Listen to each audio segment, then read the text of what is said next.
राजा चंद्रप्रकाश, रानी वसुंधरा और गुप्त सत्य।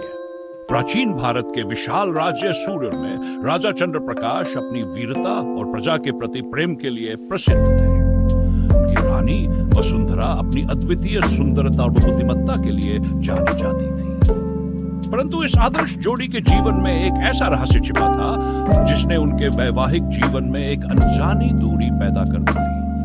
हर पूर्णिमा की रात राजा चंद्रप्रकाश महल के एक गुप्त कक्ष में चले जाते और सुबह होने तक वहां से बाहर नहीं आते।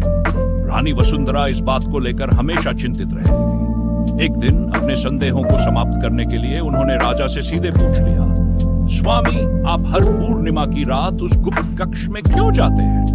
राजा ने ठंडी सांस लेकर कहा, वसुंधरा, यह एक ऐसा रहस्य है जिसे जानना तुम्हारे लिए उचित नहीं। कृपया मुझसे इसे जानने का आग्रह न करो। लेकिन रानी का मन अशांत था। उन्होंने ठान लिया कि इस बार वे राजा का पीछा करेंगी और इस रहस्य का पता लगाएंगी।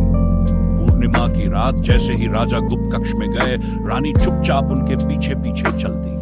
जब रानी ने कक्ष के अंदर झांका तो उन्होंने देखा कि राजा एक प्राचीन सुनहरी पुस्तक के सामने बैठे थे। पुस्तक के पन्नों से अजीब सी चमक निकल रही थी।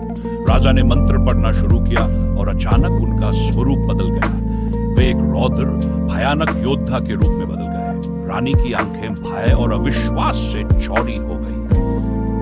रानी ने हिम्मत जुटाकर पुस्तक को उठाया और उसमें लिखा पड़ा, यह पुस्तक उन लोगों की असलियत प्रकट करती है जो अपने अतीत को छुपाते हैं। जैसे ही रानी ने पढ़ना जारी रखा, उन्हें पता चला कि राजा चंद्रप्रकाश वास्तव में अपने पिछले जन्म में दंडित एक क्रूर योद्धा कालकेतु थे।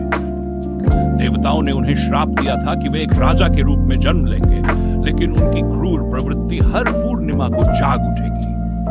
रानी ने पुस्तक बंद कर दी और राजा की ओर देखा जो अब अपने रौद्र रूप में थे। वह डर को पीछे छोड़ते हुए बोली, राजन, आपका अतीत चाहे जो भी रहा हो, मैं आपको आपके वर्तमान के लिए जानती हूँ। सूर्यपुर के लिए आप आदर्श राजा हैं और मेरे लिए आप मेरे जीवन साथी हैं। रानी के इन शब्दों ने राजा को शांत कर दिया। उनकी क्रूर प्रवृत्ति शांत हो गई और वे अपने सामान्य स्वरूप में लौट आए। पुस्तक जलकर राख हो गई और राजा का श्राप समाप्त हो गया। लेकिन रात के अंधेरे में रानी ने खुद से एक सवाल किया, क्या सच में श्राप समाप्त हुआ है या फिर यह कहानी किसी नए रहस्य की शुरुआत है?